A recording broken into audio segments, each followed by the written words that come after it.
तुमचं नशीब बदलायचं आहे तर लाल किताबमधील हनुमानजींचे हे उपाय शनिवारी नक्की करा। शनिवारी मारुती रायाला शेंदूर, चमेलीचं तेल आणि लाल फुलं अर्पण करा। यामुळे तुमची हिंमत कधीच खचणार नाही।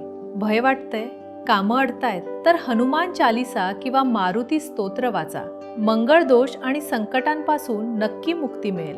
गूळ आणि मसूर डाळीचा नैवेद्य दाखवून तो गरजूंना वाटा। कर्ज, कोर्ट केस आणि शत्रूंचा त्रास कमी करण्यासाठी हा उपाय खूप प्रभावी आहे। मंदिरावर लाल झेंडा लावा, तुमच्या यशाचा झेंडा आपोआप फडकेल। आणि हो, तांब्याच्या भांड्यातून पाणी प्या, इम्युनिटी आणि धैर्य दोन्ही वाढेल। सगळ्यात महत्त्वाचं, संयम ठेवा आणि गरजूंना अन्नदान करा। हनुमानजींच्या कृपेने अडथळे दूर होतील। माहिती आवडली असेल तर सेव्ह करा आणि कमेंटमध्ये जय बजरंगबली नक्की लिहा। शुभम भवतु।